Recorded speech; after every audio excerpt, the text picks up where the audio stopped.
Overnight. Canyon City, for example, 48-mile-per-hour gusts by about 2 a.m.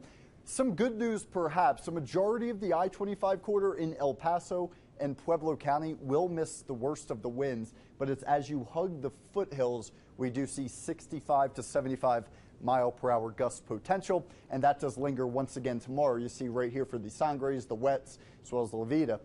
We do see very gusty, damaging wind potential. Once again, though, the downtown Springs and Pueblo do avoid the worst of the winds. They do eventually calm down Sunday night.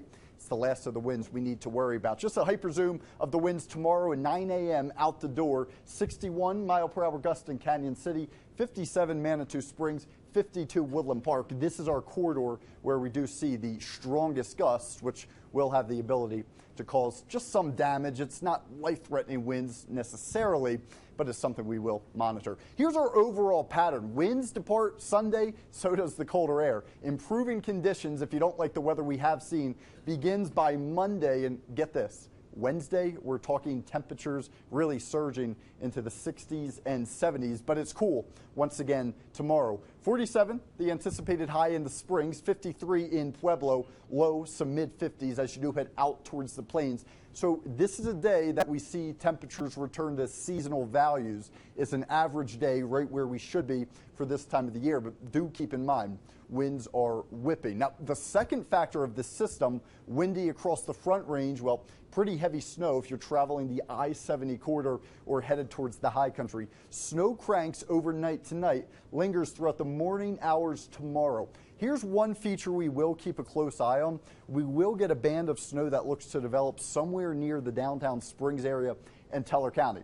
Reason I do mention this, minimal accumulations, but gusty winds with light snow will really limit your visibility. We do have sunshine return tomorrow as well as the clouds eventually begin to clear. Snow wraps up Sunday night into Monday. Long duration snow for the high country, very beneficial across the ski resorts. We're talking widespread additional snow, 1 to 2 feet. Monarch Mountain not open yet. This could be the storm. We'll just have to wait and see.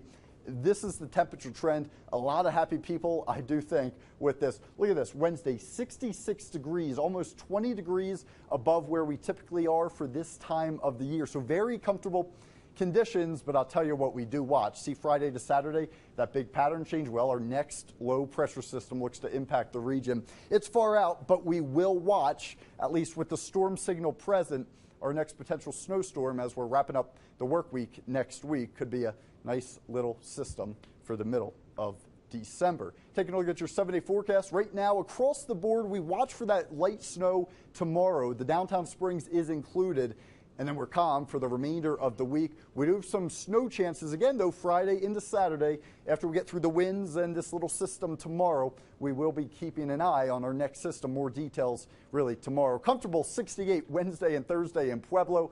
Monument, the general trend does hold true.